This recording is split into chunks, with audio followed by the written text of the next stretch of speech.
Good afternoon, everyone. Thank you for joining me today for our webinar. Today we're going to talk about 408B2 disclosures.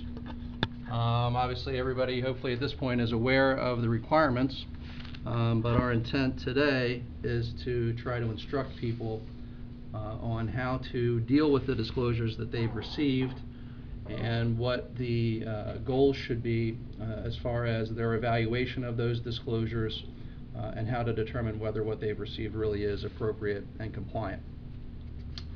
Before I get started, let me tell you a little bit about myself.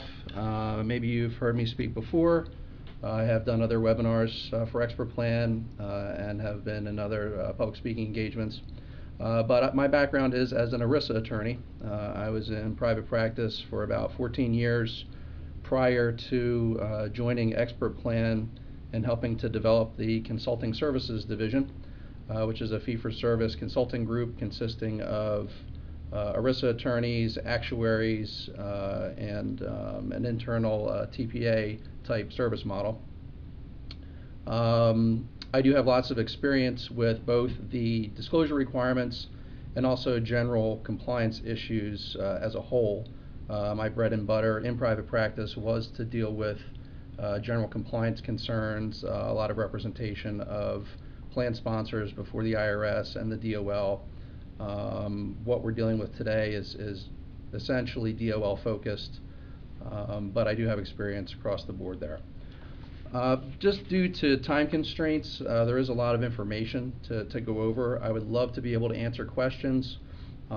If time permits, at the end of the discussion, I am going to open up the floor to questions. I apologize in advance, though. This is the first time that I am giving this particular presentation, so if we run a little long, there may not be time for questions. However, I will supply an email address to which questions can be directed, and we will respond to those that we receive. Before we really get started, although hopefully no one is going to be unfamiliar with the requirements of the 408B2 disclosures, without going through at least to some level of detail what the requirements actually are, it would not be possible to evaluate whether a disclosure that anyone has received is actually compliant or not. So I am going to spend the first 5 or 10 minutes or so just going through the requirements in order to try and ensure that everyone really does understand what is necessary in order to satisfy those disclosure requirements, which would then give us the building blocks, sort of the ground level basis on which to evaluate a disclosure that has been received in order to determine whether it truly is compliant or not.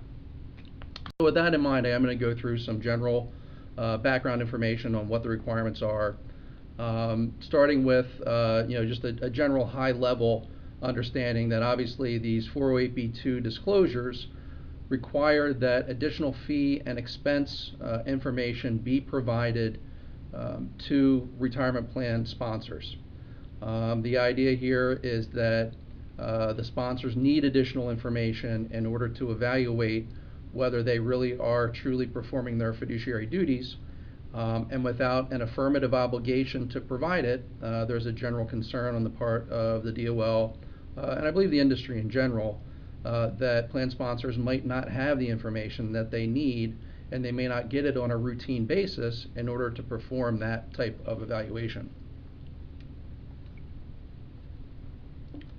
Essentially, failure to follow these regulations on fee disclosure results in a prohibited transaction. Essentially, a prohibited transaction is a conflict of interest rule, and it regulates essentially retirement plan financial transactions. We're concerned with the Department of Labor's prohibited transactions with regard to this particular regulation because this is a labor regulation. However, the Internal Revenue Service has comparable prohibited transaction rules that also would be triggered in the event that the fee disclosure requirements were not satisfied. So it is important to understand that there is sort of a dual enforcement ability and that what we're ultimately concerned with here are prohibited transactions. The effective date of these rules is July 1st, 2012. So, we're about a month and a half past that deadline. So hopefully everybody who needed to issue the disclosures has already done it, and everyone who needs to receive the disclosures has already received them. But we are now live. The requirement is effective.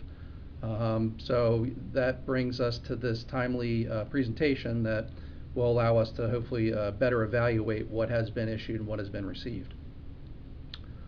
Some other background, the types of plans subject to the regulations. They are ERISA retirement plans with some exceptions. The exceptions are SEPs, Simples, IRAs, and certain 403Bs. But it's also important to know that solo K plans are not included within these regulatory requirements. Essentially, solo Ks are not looked at as full ERISA plans for purposes of ERISA, and as a result, they would not be subject to these requirements. Knowing which plans are subject to the rules also obviously makes it important to understand who's responsible for issuing the disclosures, who's responsible to receive the disclosures. The entity responsible for issuing the disclosures are the covered service providers. There are three categories of retirement plan service providers who are responsible for issuing these particular fee disclosures. Essentially, it's a service provider who enters into a contract with a responsible plan fiduciary, which I will define in just a moment. And the covered service provider must expect to receive $1,000 or more in compensation. There is no time frame for the receipt of the $1,000, so the safe bet for every covered service provider is that if you expect to receive $1,000 or more over the life of the contract, then you should treat yourself as a covered service provider and do the disclosure. Three categories of covered service provider: fiduciaries. So it would be an outsourced fiduciary, not an employee of the plan sponsor, but an outsourced fiduciary under ERISA 321. Also a 338, so a registered investment advisor or a designated investment manager would be considered to be a fiduciary responsible for doing a disclosure. The second category is record keepers and brokerage service providers, but they must be providing services to participant-directed individual account plans. So think your 401ks, your profit sharing, your money purchase plans, and it also needs to have a designated investment alternative involved with such plan. I'll explain that in a moment as well. The third category are what I call ancillary service providers, so accountants, auditors, actuaries, attorneys, TPAs, but only if they're receiving what is known as indirect compensation. So that group would not be required to disclose if they were being paid directly from plan assets. They would only be required to disclose if they were being paid indirect comp, which generally you would expect to be covering things like revenue sharing, sub-TA, 12B1, those types of fees and income. And if those entities, those ancillary service providers, receive that indirect comp, they're now responsible to disclose. With the understanding of who's responsible to disclose, you also need to understand who's responsible to receive the disclosures, which is your responsible plan fiduciary. The responsible plan fiduciary is an individual at the plan sponsor who's authorized to enter into a contract with a covered service provider. So that is a very particular, specific person as well, and the intent is that that person receive the fee disclosures. Our last definition is just a designated investment alternative, relatively easy. A designated investment alternative is any investment that is specifically selected by the responsible plan fiduciary at the plan sponsor for investment by plan participants. That's important because that's where a lot of the investment disclosures come into play, and with that investment disclosure obligation, there are several items that we need to be sure are included within our fee disclosures in order to make sure that they really are compliant. In addition to understanding those basic terms, I want to again quickly go over what must be included in the disclosure. There must be a description of the services that are provided. This is a little bit tricky in that there continues to be no model format for the description of services provided by the covered service provider. Because of that, it obviously could be very difficult to potentially compare one disclosure to another disclosure and be certain that what you really have is an apples-to-apples comparison of not only fees but also the actual services being provided. It is anticipated that additional guidance will be issued by the DOL on this issue. The expectation is that there will be some sort of menu or some other model type formatting that will allow people to better detect specific fees within what could be a very long and technical disclosure document. This item is included on the Department of Labor's regulatory agenda for action this year, but that does not provide any guarantee that these items will actually be addressed. All that really tells us is that the Department of Labor intends to address them. In addition to a description of services, there needs to be a statement if any covered service provider is acting as a fiduciary. If the individual covered service provider is not acting as a fiduciary, there's no obligation to disclose that. However, I would strongly recommend that anyone indicate that they are not a fiduciary if that's the case, just to eliminate any potential confusion. Now we get into the meat of the disclosure requirement, compensation. Essentially what the covered service provider needs to share is when they're paid, how they're paid, who pays them, and then who is actually receiving the compensation. So in order to really get all of the information necessary on the disclosure, we need to cover all of those items. I'm going to come back and revisit that issue later on in my presentation because those are some of the criteria that we need to evaluate to ensure that a compliant disclosure has been received. In order to understand exactly what we mean by compensation, let me quickly summarize those items associated with compensation. There's direct compensation, which are amounts paid directly from plan assets. There's indirect compensation, which are amounts paid from a source other than the plan sponsor, a covered service provider, or an affiliate of the covered service provider. There's compensation among related parties. A covered service provider might use a subcontractor to provide some of their services. They might also have a wholly owned subsidiary, which would be known as an affiliate under the regs, that could be providing some of the disclosure information, or excuse me, some of the services that would be required to be disclosed. And then finally, compensation for termination of a contract is another form of compensation, all of which must be disclosed within these fee disclosure items when the covered service provider issues those disclosures.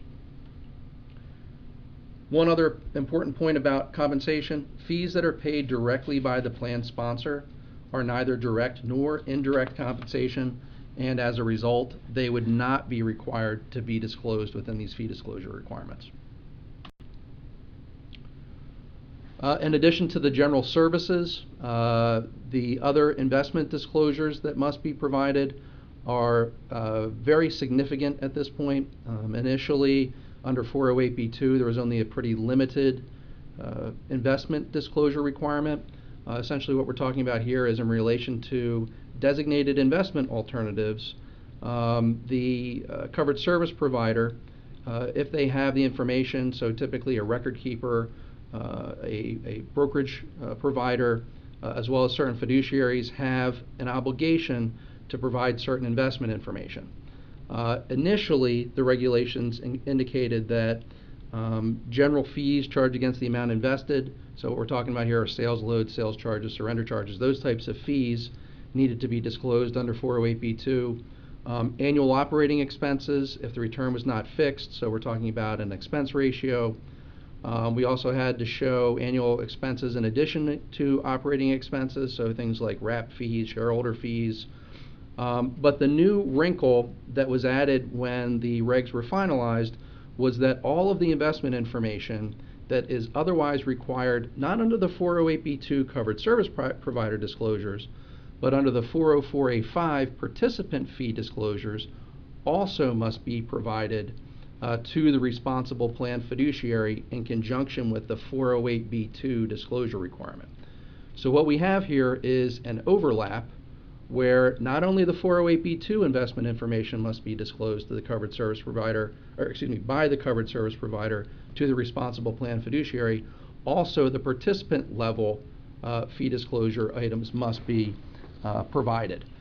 So when we look at that, there's another long list of information, including things like the name of the specific investment, the type or category that it belongs to, performance data, 1, 5, 10 calendar year return information must be provided. We also need to provide benchmarking information. So what we're looking for is an appropriate broad-based securities market index for 1, 5, and 10 calendar year periods. We need more fee and expense information than the ones that I initially listed. So again, we're looking at ensuring we've got expense ratios, but shareholder fees. And in addition to that, we also need to provide web addresses for additional information about each specific investment and a glossary of general investment terms. Now, the reason that the Department of Labor added this as a additional requirement in the context of 408B2 is that 404A5 is an obligation of the plan sponsor. It's actually the ERISA plan administrator, but generally we're talking about the plan sponsor.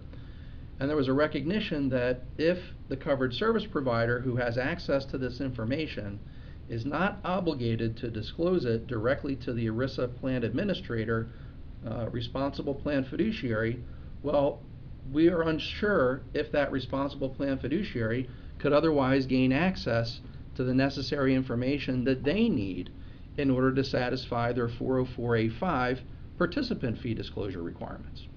So based on that concern and a need to satisfy the participant fee disclosure regulations, that's why the Department of Labor added this particular requirement in as well.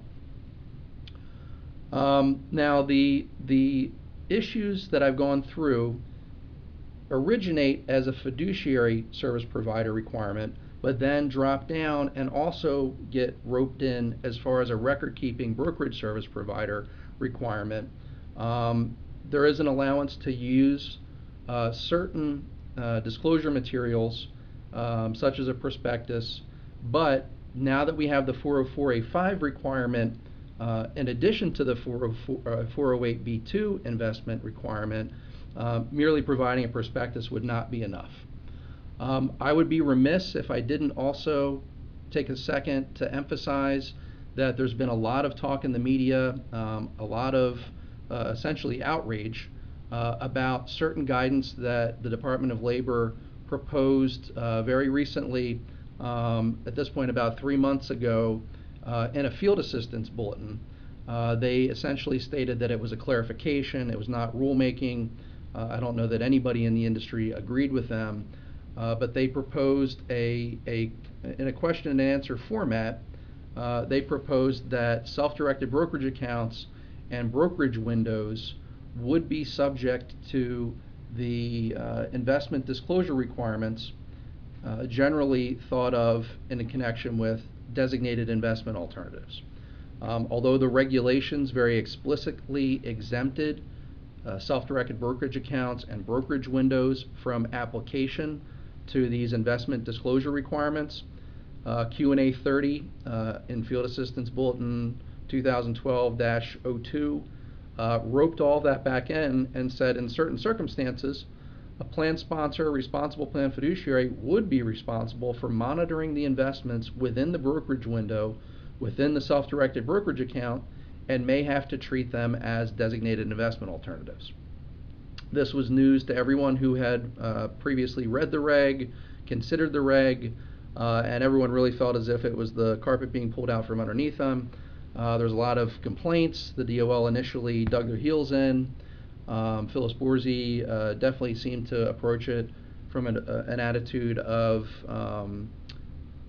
this being an expectation that was reasonable Again, no one agreed, and fortunately the DOL relented, withdrew that guidance, reissued the field assistance bulletin after having deleted this particular question and answer, although at the end of the field assistance bulletin that was revised, they did essentially indicate that there would be questions raised amongst different industry providers in order to try to evaluate whether it was appropriate to look for that level of detail within brokerage windows, self-directed brokerage accounts.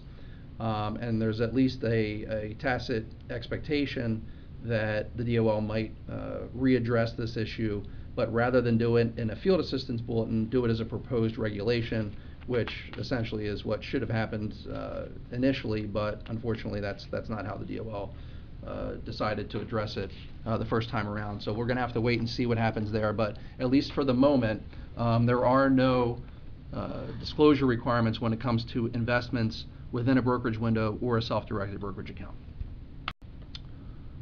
That takes me to the real heart of my presentation. With that background information, and I will go back and touch on a couple of things, but with that background information, I think it allows us to talk about what the expectation should be on the disclosures that are received and how those documents should be evaluated. As I stated earlier, going through my summary and my background, there is no model format for these 408B2 disclosures. So when a responsible plan fiduciary receives their disclosure statement, there's no form that they can compare what they've received to in order to ensure that it really is complete and accurate. Because of that, it obviously places a much greater burden on the responsible plan fiduciary to pay close attention to what they receive and carefully evaluate it point by point to ensure that it does include all of the necessary items in order for it to be an adequate disclosure. So as you see here, the burden on the responsible plan fiduciary is to interpret and understand the notice content.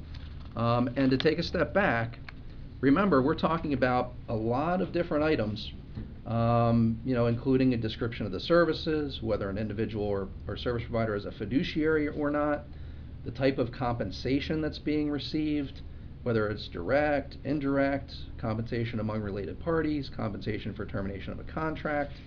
But when we're talking about compensation and the disclosure of compensation, I think the starting point should be those 4 basic questions that I posed to you previously, which is, when are the amounts paid, how are they paid, who's paying the amounts, and who's receiving those amounts. As a starting point, to see a specific service and understand that that is a description of all of the services that a particular covered service provider is supplying to a responsible plan fiduciary, and to see answers to those 4 questions, that's your starting point. Obviously, how the compensation is being paid needs to be carefully examined as well, and then we need to get all of that investment information, and essentially again what we're looking at is all the 404A5 participant fee disclosure information. So we're expecting a chart at that point. The 404A5 investment disclosure piece is required to be in a comparative chart type format. So that might be a little bit easier to evaluate if we assume that not all service providers are going to provide their information in the same manner.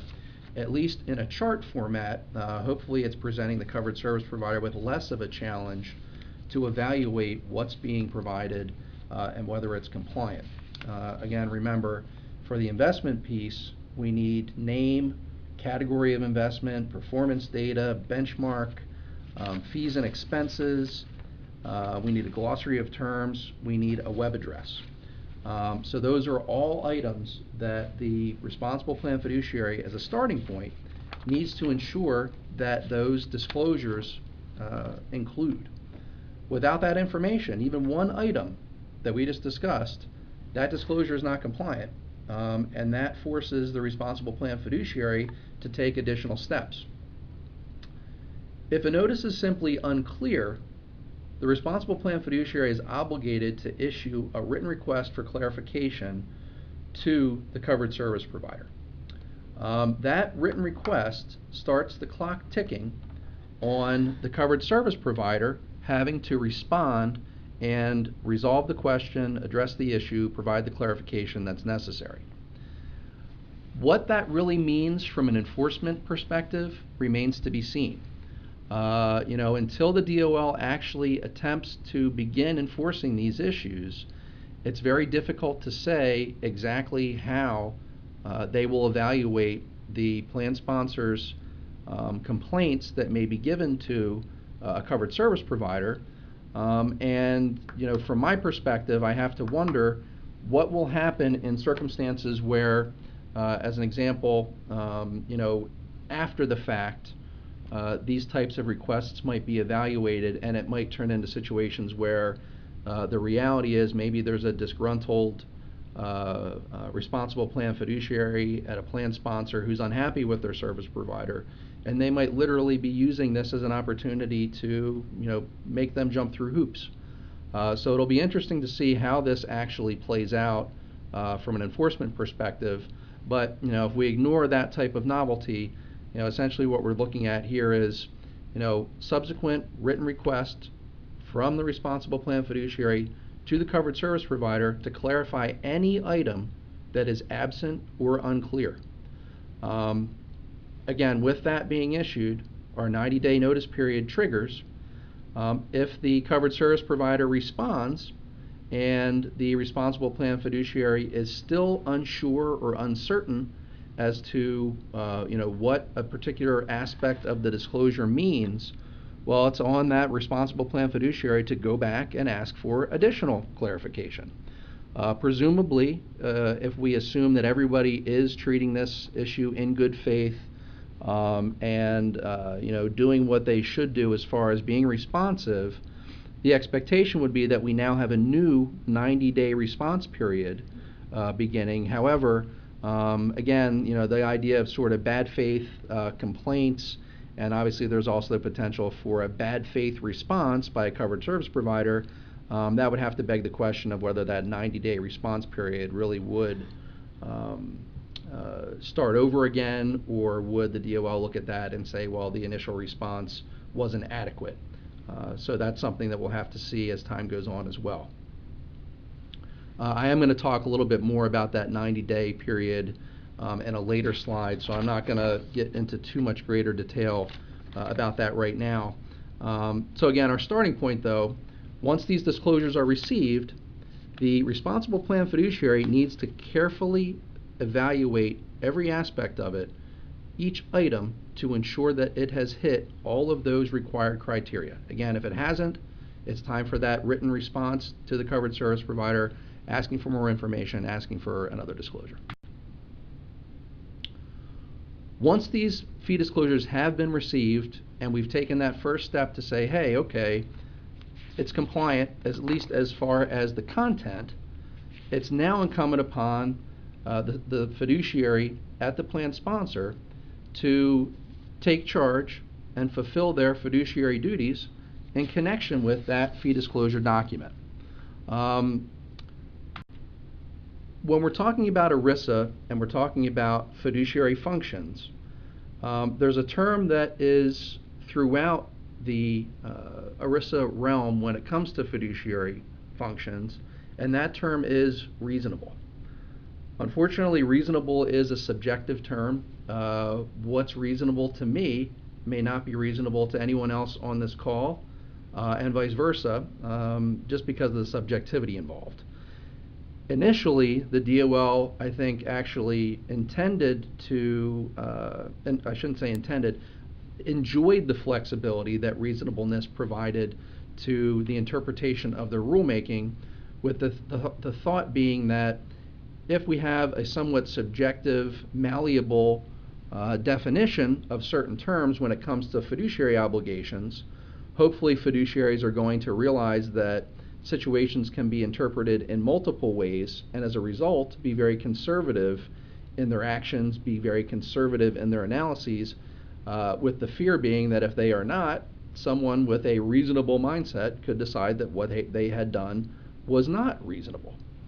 I think that reasonableness, though, that lack of clarity, is to a large degree what inspired these regulations themselves, just because there was an inability to necessarily obligate certain covered service providers to provide all the information that's necessary, essentially because the responsible plan fiduciaries, without this step-by-step guidance, might not have fully understood exactly what they should have been looking for and what they should have been asking for. With that understanding, what we need to understand here is that no contract for retirement plan services paid for by retirement plan assets is reasonable without satisfying these fee disclosure requirements under 408b2. Now, the mere fact that the disclosures are issued does not make the fees that are being assessed or the services that are being provided reasonable. This is only the first step, the prerequisite to the plan fiduciary being able to evaluate reasonableness.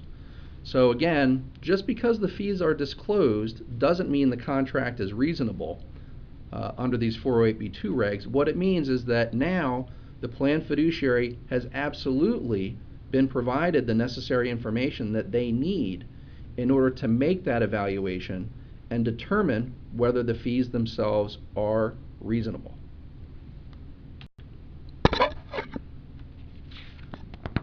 So what does the plan fiduciary need to do once they've received what they deem to be a compliant disclosure in order to take those steps necessary in order to fulfill their fiduciary obligations under ERISA? As you can see, the first item in the first slide, the first item on this slide in bold capital letters is read the disclosures. You know, without fully reading the disclosures to evaluate for those criteria that I stated before, there's no way that any plan fiduciary could argue that they've fulfilled their fiduciary duty.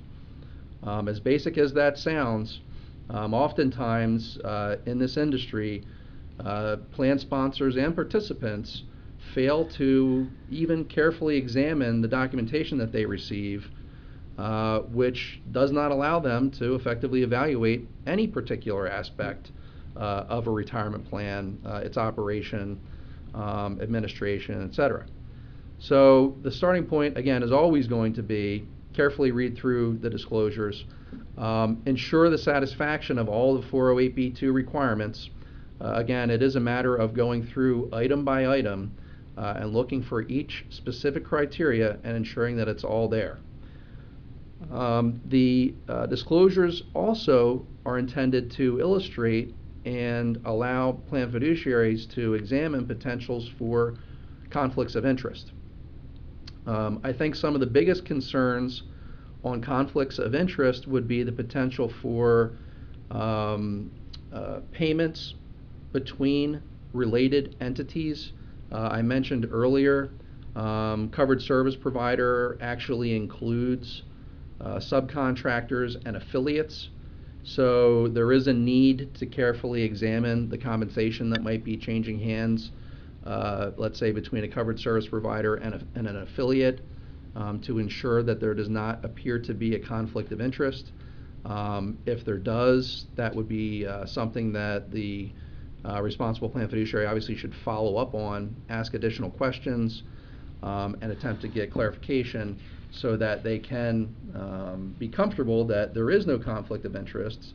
If there is, that might be a situation where they've now discovered that it's a covered service provider relationship that they should end.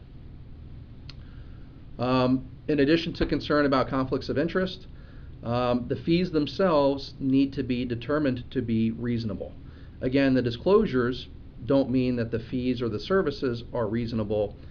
The disclosures only enable the responsible plan fiduciary to evaluate whether those fees and services are reasonable. Certain suggestions I would make in order to evaluate that reasonableness. There are fee benchmarking services that are generally available. As an example, in my world, at Expert Plan, we have engaged Fiduciary Benchmark to provide fee benchmarking for the services that we provide. With those fee benchmarking reports, it should provide plan sponsors with the information that they need to compare and contrast the services and fees that they're paying, again in this example to Expert Plan, to other service providers for comparable services, and then the fees can be evaluated. I think it's very important to understand that reasonableness and fee examination and service models do not require that the cheapest service provider be the provider that ultimately is elected to be a covered service provider. Cheapest is not always better. Obviously, there's very significant distinctions amongst different companies and their service models. So it would be a mistake to look only at the fees that are being paid without examining the corresponding services to make sure that they really are sufficient for the particular plan. Other ways to go about making this determination as to whether or not the fees are reasonable, obviously it could be submitted to an RFP process, a request for proposal process, or there could be an independent comparative analysis performed by the responsible plan fiduciary, the plan sponsor themselves. However, you would expect that that comparative analysis usually would be relegated to more along the lines of some sort of fee benchmarking, a request for proposal type situation, rather than engaging on a separate evaluation outside of those two general steps. Okay, so with the fiduciary having evaluated and understanding their need to evaluate the service provider to ensure that the disclosures allow them to determine whether fees are reasonable, whether services are reasonable, I'd next like to address the situation where a service provider has not actually received a covered service provider disclosure. Now, I think it's important to understand that there's a lot of confusion at this point, particularly in the part of plan sponsors, as to what they're required to receive, when they're required to receive it. So I think the starting point, before we jump to the conclusion that, hey, that covered service provider didn't give me the disclosure that they're obligated to give me, is to try and make sure that we're not just looking at a case of mistaken identity. Is that service provider that the responsible plan fiduciary is now expecting a fee disclosure from, is that entity really a covered service provider under the regs? I think probably one of the biggest areas where this will probably end up having cases of mistaken identity would be entities that are in that third category that I talked about initially, those ancillary service providers. So again, think your actuaries, your accountants, your TPAs, attorneys, those types of retirement plan professionals. Remember, they're only a covered service provider if they're receiving indirect compensation.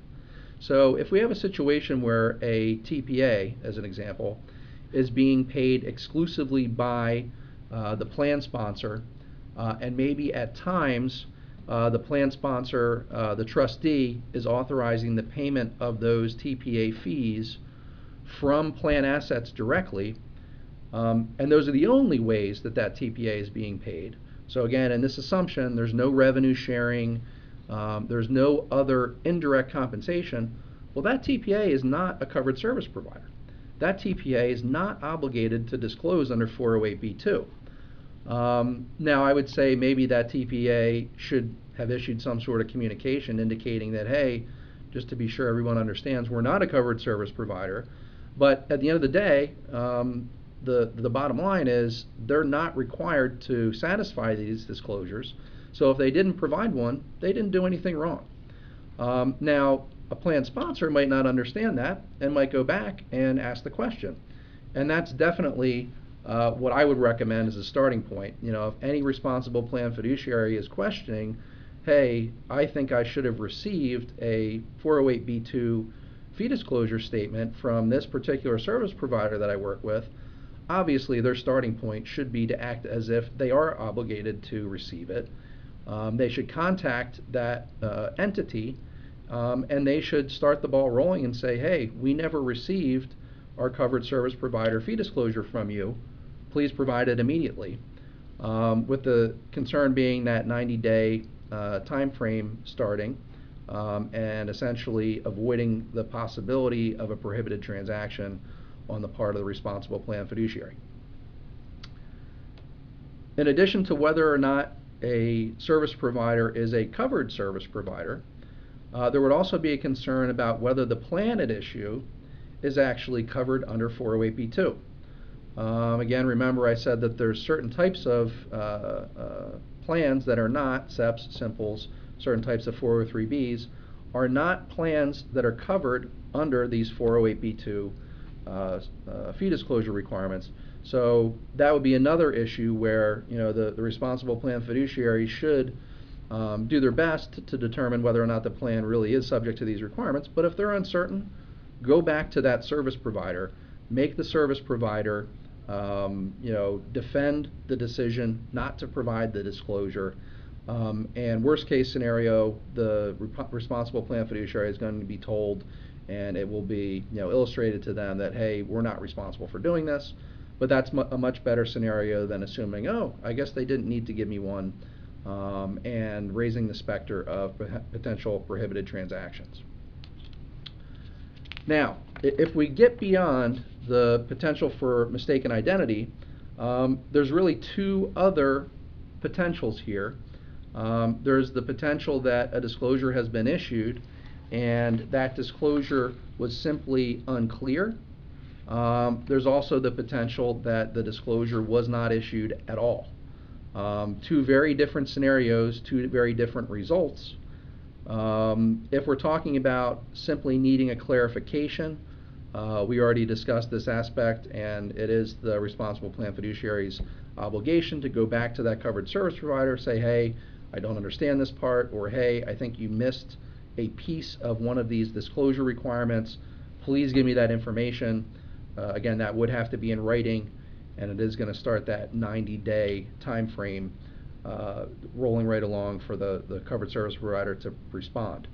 The much more serious situation is that no disclosure is issued at all. In those situations, the responsible plan fiduciary, without even having received something, is now obligated to start the clock rolling on that 90-day period. So essentially, any responsible plan fiduciary who did not receive a covered service provider disclosure by July 1st in relation to a covered service provider under these regulations should have already contacted that covered service provider and said, hey, what gives? Give me a copy of your disclosure. Now, failure to do that actually triggers the prohibited transaction that we're trying to avoid. The responsible plan fiduciary's ability to avoid the PT, the prohibited transaction, is premised upon their communication with the covered service provider and their disclosure to that covered service provider, hey, I need this. Now, interestingly, the covered service provider who doesn't provide the disclosure at all has likely immediately committed a prohibited transaction. Reason being, there is limited exception for a covered service provider who in good faith issues a disclosure with a lack of information or inaccurate data, where they've got 30 days to update the information, provide a new disclosure, if in good faith they determine that there was an inadvertent error or omission within the disclosure.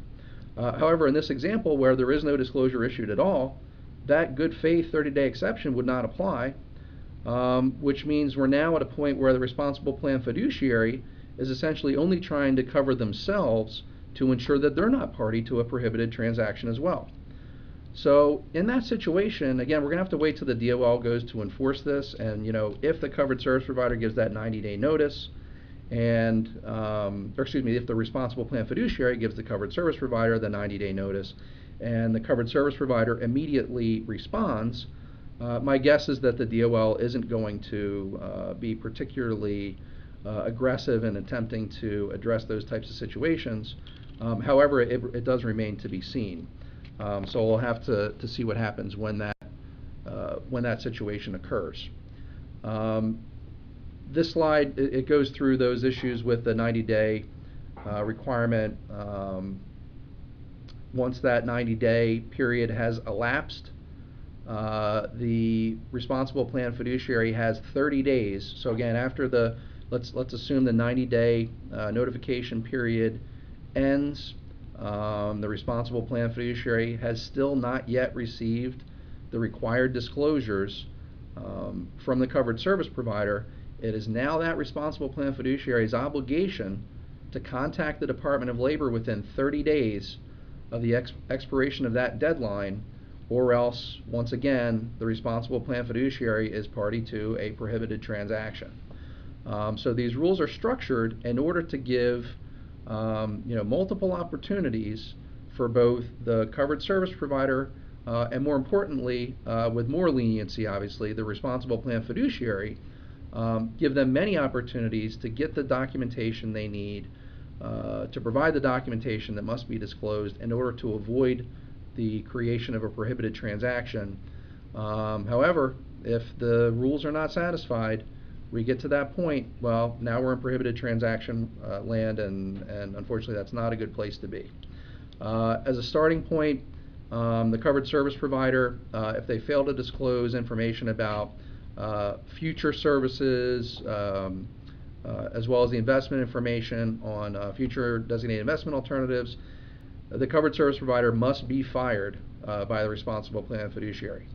It was kind of odd in the first set of 408B2 regs. There was not an absolute obligation to fire that covered service provider. However, in what became known as the final 408B2 fee disclosure regs, that obligation was very explicitly described, and so now a covered service provider must be fired if they fail to provide this necessary disclosure requirement on a prospective basis.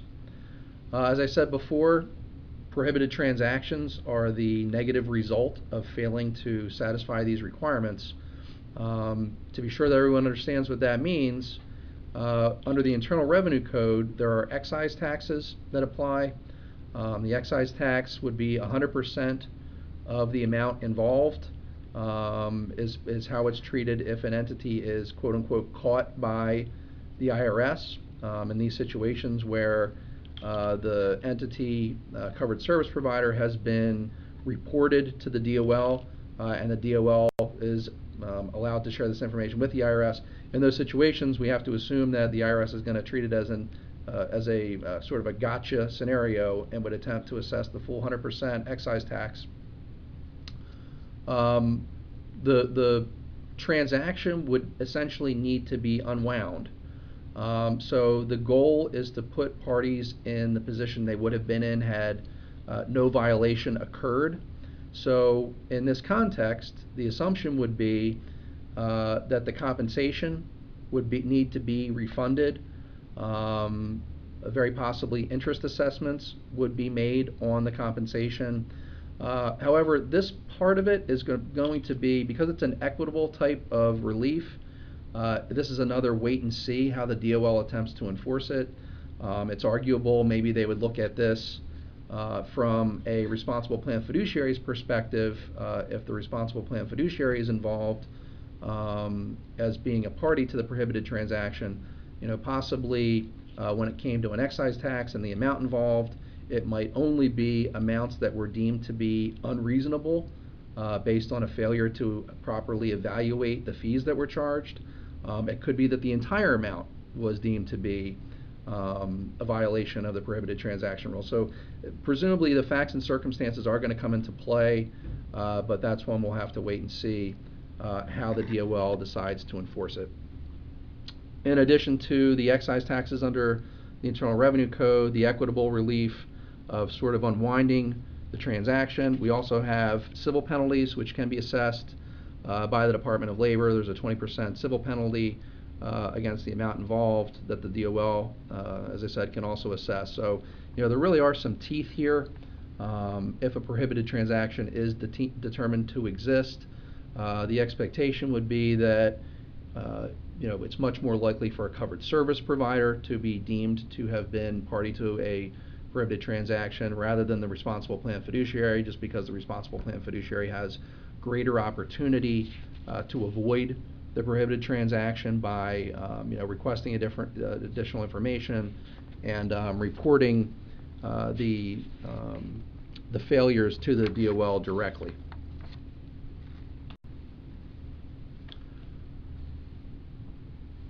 With those other items behind us, I think it's also important to consider the types of plans that may be at risk. When we're thinking about at-risk plans, ultimately what we're trying to evaluate is not only are they at risk for situations where they would be party to a prohibited transaction, but are these plans that would sort of be on the Department of Labor's radar? And fortunately, these types of issues, you would not generally expect the disclosure requirements in and of themselves to put a particular plan on the Department of Labor's radar. However, what it could do is put a particular covered service provider on the Department of Labor's radar. Reason being, due to that obligation to report sort of bad apple covered service providers to the Department of Labor, that obviously has the potential for a covered service provider who is not satisfying the disclosures to have multiple complaints about them filed with the Department of Labor.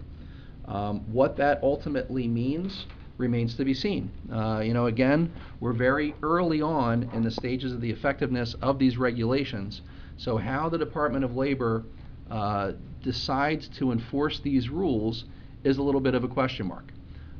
But time will tell, and I have to assume that the greater the volume of complaints on a particular service provider is going to increase the scrutiny that they receive from the Department of Labor, and the potential for greater assessment of all of these penalties associated with prohibited transactions.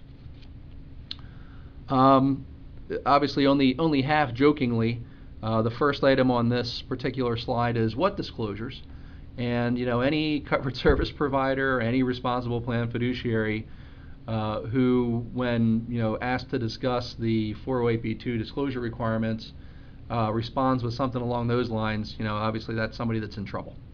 If it's a covered service provider, it probably is someone that should be avoided at all costs, or fired. Unfortunately, it's a situation now where everybody is required to already be compliant, and failure to be compliant triggers all of those prohibited transaction woes that we need to be very careful about and fearful of ultimately. To really ensure that a plan is not at risk, the fiduciary needs to really satisfy those due diligence and documentation requirements that, as an attorney, I routinely recommend to every fiduciary in every circumstance within which they are performing any fiduciary function. Really, the due diligence and careful documentation of their evaluations and analyses really can be the cure for almost any fiduciary woe. When we talk about worst case scenarios, we're talking about litigation, we're talking about DOL investigations, we're talking about IRS audits. Well, no one expects a fiduciary to have a crystal ball. No one expects a fiduciary to be able to see into the future. However, what is expected of every fiduciary when they're performing those fiduciary functions is that they are extremely careful. They follow that fiduciary prudence requirement and take it seriously. Although prudence sounds like a not very high threshold when we're talking about a standard of care, that fiduciary standard of care is literally the highest obligation under law. So, this is not just a, I'm going to do my best. It's a, if I don't know for certain with 100% clarity what I'm doing and whether it's accurate, I need to engage the proper professionals in order to assist me. And that takes us to this next bullet point. Even in the context of reviewing these disclosures, obviously I ran through multiple items as the contents of each disclosure. And if a responsible plan fiduciary is unable to determine whether the disclosure really is compliant, particularly if they've already asked for clarification and maybe now they're still uncertain, that might be a good time to retain a professional to assist them in reviewing the disclosure and making sure it really is compliant. This type of professional review, again, I would recommend across the board, any situation where a fiduciary is attempting to evaluate their obligations, whether it's an investment, whether it's the retention of a particular service provider. If they're not sure, engage that professional, do their due diligence, and document the heck out of everything so that if anyone ever asks the question, there's an ability to provide meeting minutes, there's an ability to provide RFPs, benchmarking reports, evidence that the responsibility was taken seriously, and that all things were done that could have been done in order to ensure that fiduciary responsibility was satisfied. The evidence of the fee analysis, again, just really part of that due diligence, and in this circumstance, probably more important than any other aspect of that due diligence and documentation. Again, some sort of fee benchmarking report, a request for proposal, a comparative analysis. In this context, worth its weight in gold, particularly if we're talking about not just the receipt of the disclosure, but the evaluation of whether the services and the fees are reasonable within the context of the particular service provider in the industry. Finally, I would like to say that there are no nice guys exceptions to the application of these rules. I'm sure there's going to be situations out there where a covered service provider is required to give a disclosure. Either they don't, they can't, they won't, whatever the reason may be, and a responsible plan fiduciary may say, hey, they've been my service provider for 10 years and they really do a great job, and well, they didn't give me that fee disclosure, but I'm not going to worry about it. Couldn't discourage that more. There's, again, no nice guys exceptions. This needs to be hit across the board. All points need to be satisfied, and if they're not, we're back into those prohibited transactions, and at the end of the day, it simply just is not worth it. That brings me to the end of my presentation. Unfortunately, it is 3 o'clock, so I'm not going to take questions at this time. However, please see my contact information is on the screen right now. If there are questions that people have, we'd be more than happy to respond to them. Please email at epcsconsult, which is all one word again, epcsconsult@expertplan.com. Thanks again for attending, and really appreciate it. Hope everyone found it helpful and informative. Thanks. Bye-bye.